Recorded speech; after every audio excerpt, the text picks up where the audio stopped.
Hunter syndrome ay isang pambihirang sakit kung saan may kawalan ng isang uri ng enzyme na tumutunaw sa sugar sa katawan ng tao. Ang sobrang sugar nagdudulot ng samot-saring komplikasyon.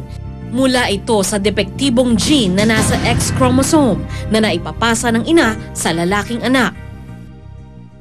Ilan po ang anak ng kapatid niyo? Isinama ako ni Weng sa kanyang kapatid na may anak na meron ding Hunter syndrome. Tara! Neka!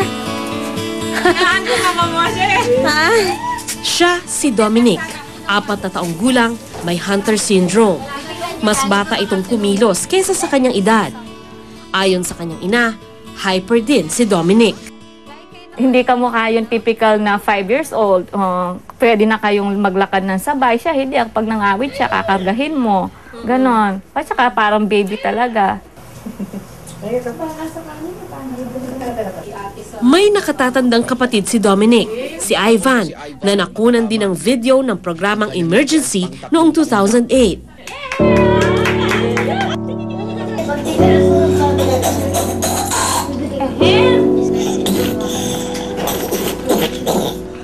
Sa kasawiang palad, pumanaw na si Ivan sa edad na 10 nung nakaraang taon dahil sa komplikasyon ng Hunter syndrome.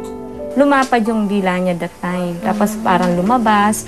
Tapos noong mga bandang 9 years old na siya, nagkaroon siya ng nasal polyps na based naman doon sa readings namin, sa mga research ko, symptoms pa rin, kasama pa rin sa mga sintomas yung mga gano'n. Anong naging dahilan ng pagkamatay ni Ivan? Sabi nung doktor, nung cardiac arrest. Nung nawala si Ivan, I realized na there's no such thing as preparing yourself for the death of your child.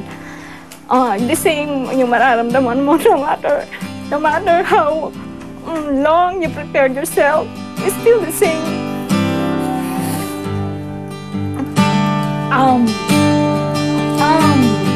Magkapatid sina Nympha at Weng. May 3 pa silang kapatid na puro babae. May mga asawa na rin pero wala pang anak. Si Arlene, sinabihan na ang kanyang asawang Dutch tungkol sa kalagayan ng 2 pamangkin. Kasi syempre, kung minsan iniisip ko nga, kasi gusto ko na rin magkaanak, what if maging kagaya din siya ng mga pamangkin ko. Sinasabi kasi nila, hindi naman siya yung every generation. Meron kumbaga mag-i-skip ng ibang generation. Pero kasi sa generation namin, nagkaroon. So medyo nag-worry din ako. Pero sabi nga niya, makukuha naman yan sa test.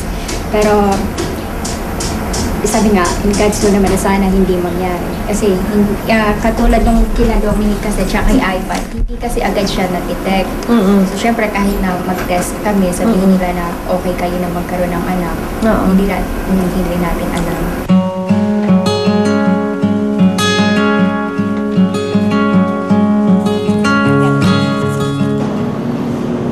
Hello. Good afternoon po. Welcome to Active Hearing.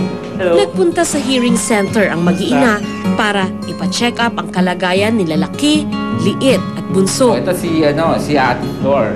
Buka din na. Vicente?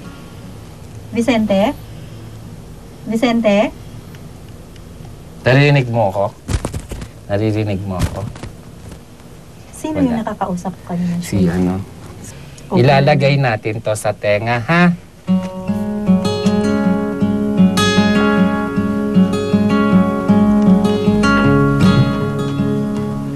Wala. Kapatid ko, Eran. Sumunod na isinalang si Liit. Si John Paul. Si JP. Lalagay natin to, ha? Wala.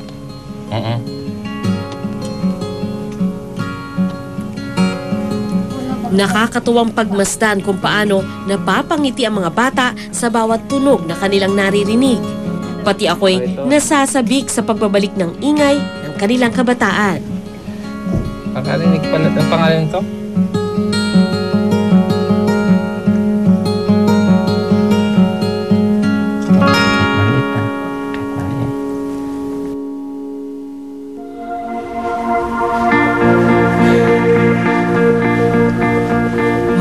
Makalipas ang 2 araw, pinabalik ang mag-iina sa Active Hearing Center.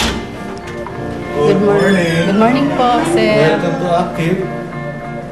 Nakahanap ng donor sa Singapore ang may-ari ng center kaya handa na ang hearing aid ni Nalaki, Liit at Bunso. Good morning. Welcome back. Sa pagsusuri ng doktor, lumabas na magkakaiba ang kalagayan ng tatlo. Sa kanilang tatlo ho kasi si Vicente yung may pinaka, kumbaga mas mataas yung grado ng tenga. So kumbaga siya yung may pinakamahinang naririnig sa kanilang lahat. Pag on po ng hearing aid, i-close ko lang yung battery door. Makiklik ho yun. Naka-on na yan. Tawa-tawa na oh. Naririnig mo ako? Malakas? Tama lang. Nirinig mo ako? Tawa siya natawa. So yun na yan eh. So bawal na bawal yan mabasa. So wag nyong susuot yan na wala kayong payong pag umuulan. So pag umuulan, bawal na bawal nyo siyang isuot kung wala kayong protection. Walang payong. Yan, payong naman ngayon. Dati cellphone, ngayon payong naman. Naka-on na. Hindi na tayo magsisinyas. Yes! Totoo palang nakakawala ng pagod ang simpleng ngiti. Lalo pat galing ito sa mga batang taos-pusong nagpapasalamat. Maraming salamat po sa inyo. Thank you, Ren.